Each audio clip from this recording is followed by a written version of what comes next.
Hello friends, welcome to Chandrima's world. Chandrima's ওয়ার্ল্ডে তোমাদের সবাইকে স্বাগত। আজ আমি তোমাদের জন্য নিয়ে এসেছি একদম অনুষ্ঠান বাড়ি স্টাইলে বা বিয়ে বাড়ি স্টাইলে ফুলকপির রোস্ট, যেটা আমাদের ভীষণই পছন্দের একটা রেসিপি। কিন্তু আমরা ওই পারফেক্ট টেস্টটা কিন্তু আনতে পারি না, যেটা আমরা অনুষ্ঠান বাড়িতে খেয়ে থাকি। তো সেই পারফেক্ট টেস্ট যদি তোমরা বাড়িতে বসে পেতে চাও এবং এই অনবদ্য টেস্টটা যদি এনজয় করতে চাও, তাহলে অবশ্যই কিন্তু দেখতে হবে আমার রেসিপি ভালো লাগলে অবশ্যই লাইক করো। আর এই রেসিপি ট্রাই করলে অবশ্যই কমেন্ট সেকশনে জানিও রেসিপির টেস্ট ঠিক কেমন লাগলো। আর অবশ্যই কিন্তু সকলের সাথে শেয়ার করো, আর আমার চ্যানেলটাকে সাবস্ক্রাইব করে নিতে একেবারেই ভুলো না। চলো রেসিপি শুরু করি। অনুষ্ঠান বাড়ি স্টাইলে ফুলকপির রোস্ট বানানোর জন্য আমরা প্রথমে একটা ফ্রাইং প্যান নিয়েছি, আর তার মধ্যে 3 টেবিল চামচ সাদা তেল আমি গরম করেছি।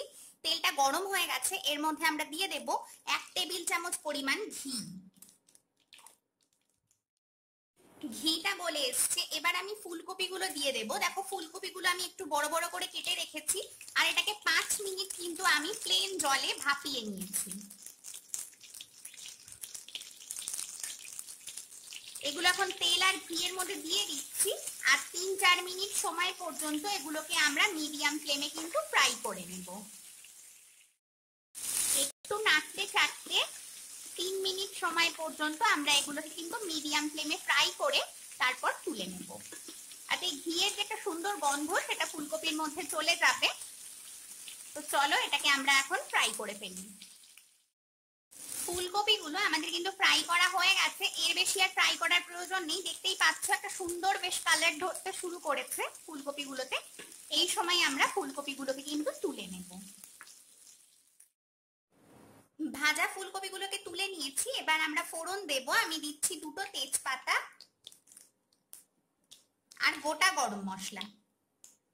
ফোড়নটাকে জাস্ট 15 সেকেন্ডের জন্য আমি কিন্তু একটু হতে দেব।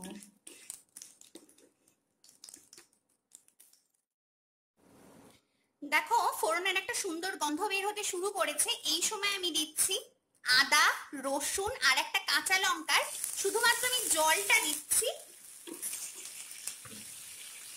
আমি কিন্তু এখানে বাটাটা চেপে নিয়ে জাস্ট জলটাকে এখানে ব্যবহার করেছি। তো এটাকে আমি 1 মিনিট পর্যন্ত এখন নাড়াচাড়া করে নেব। মশলাটার কাঁচা গন্ধ কিন্তু এখানেই চলে গেছে। এবার আমরা এর মধ্যে টক দই দেব। এখানে আমি মোটামুটি 4 টেবিল চামচ পরিমাণ টক দই দিলাম। ভালো করে মিশিয়ে দেব।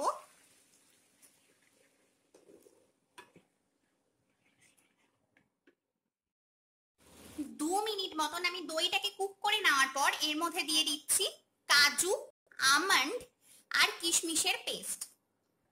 এটাও কিন্তু 4 টেবিল চামচ পরিমাণ আমি দিয়েছি। ভালো করে মিশিয়ে দিচ্ছি। এখানে আমি 7-8টা কাজু, 4-5টা আমন্ড আর 7-8টা কিশমিশ একসাথে কিন্তু পেস্ট করে নিয়েছি।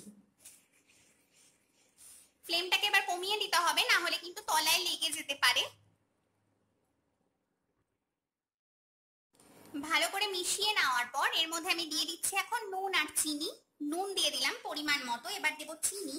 এই রান্নাটা কিন্তু খুব বেশি নুন নুন ভালো লাগে না, তাই আমি 2 চামচ মতন এখানে চিনি দিলাম। চিনির পরিমাণ তোমরা তোমাদের মতো বুঝে দিতে পারো। আমি এটাকে মিশিয়ে দিচ্ছি। এবার এর সাথে সাথেই আমি এখানে দিয়ে দিচ্ছি লঙ্কার গুঁড়ো। লঙ্কার গুঁড়োটাকেও ভালো করে মিশিয়ে দেব। আর মশলাটাকে এবার 2-3 মিনিট আমরা কিন্তু এইভাবেই কুক করতে থাকবো।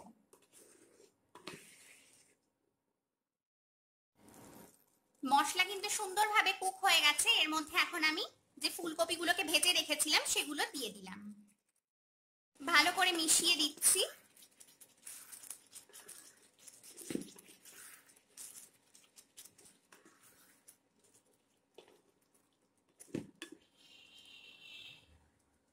এবার আমরা এর মধ্যে 1 কাপ পরিমাণ দুধ দেব, আর তার সাথে দিয়ে দেব 1/2 কাপ পরিমাণ জল। খুব বেশি জল দেব না, 1/2 কাপ জল দিলাম, কারণ ফুলকপিটা কিন্তু এইভাবে সিদ্ধ হয়ে যাবে। এটা কিন্তু বেশি ঝোল ঝোলও হবে না, বেশ মাখা মাখা হবে। এবার আমি ভালো করে মিশিয়ে দিচ্ছি, দেখতেই পাচ্ছ।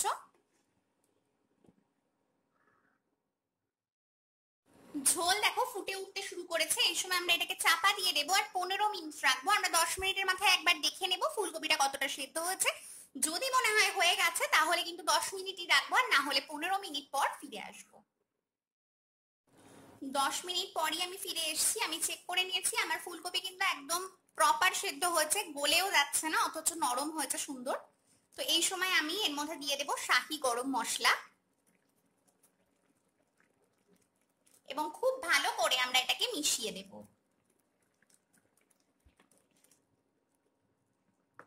এই মশলাটা সুন্দর করে মিশিয়ে দেওয়ার সঙ্গে সঙ্গেই কিন্তু এখানে আমাদের রান্নাটা কমপ্লিট।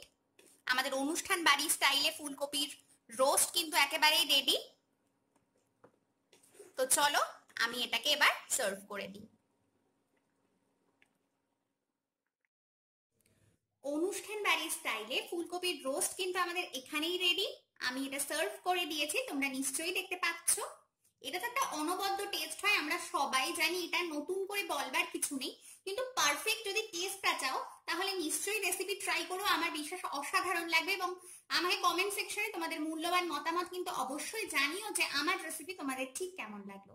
ভালো লাগলে লাইক করো, সকলের সাথে শেয়ার করো, আর অবশ্যই কিন্তু আমার চ্যানেলটাকে সাবস্ক্রাইব করে নিতে একদমই ভুলো না। তাহলে চলো আজকের জন্য আসি, আবার দেখা হবে অন্য কোনো ভিন্ন রেসিপি নিয়ে। ততক্ষণের জন্য সবাই ভালো থেকো, সুস্থ থেকো, টাটা।